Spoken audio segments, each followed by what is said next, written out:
புதினால கமகமன் வாசனை இருக்குது அப்படின்ற காரணத்துக்காகவே அதை பல இடத்துல நம்ம யூஸ் பண்ணிகிட்ருக்கோம்.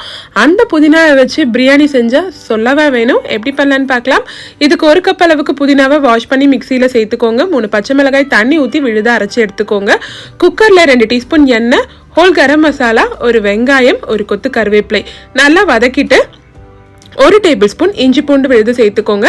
இஞ்சி பூண்டோட பச்சை வாசனை போகிற வரைக்கும் வதக்கிட்டு சின்ன சைஸில் 2 தக்காளி எடுத்து நறுக்கி சேர்த்து தக்காளி நல்லா குழஞ்சி வர அளவுக்கு வதக்கிட்டு அரைச்சி வச்சிருந்த புதினா விழுதையும் அதோட சேர்த்து நல்லா கிளறி விட்டுட்டு புதினால இருக்க தண்ணி நல்லா சுண்டி வர வரைக்கும் குக் பண்ணிட்டு தேவையான அளவுக்கு உப்பு சேர்த்துக்கோங்க. நல்லா கிளறி விட்டுட்டு 1 கிளாஸ் அளவுக்கு பாஸ்மதி அரிசியை அரை மணி நேரம் ஊற வச்சு தண்ணியை வடிகட்டிட்டு இதில் சேர்த்துக்கோங்க. 1:1.5 ரேஷியோவில் தண்ணி சேர்த்துட்டு நல்லா கிளறி விட்டு குக்கரை க்ளோஸ் பண்ணிட்டு 3 விசில் போல் விட்டு எடுத்து ப்ரெஷர் குறைஞ்சதுக்கப்புறம் கிளறி விட்டு 1 டேபிள் ஸ்பூன் நெய் சேர்த்து நல்லா மிக்ஸ் பண்ணிட்டு சாப்பிட்டு தான் பாருங்களேன், சொல்லவே தேவையில்ல.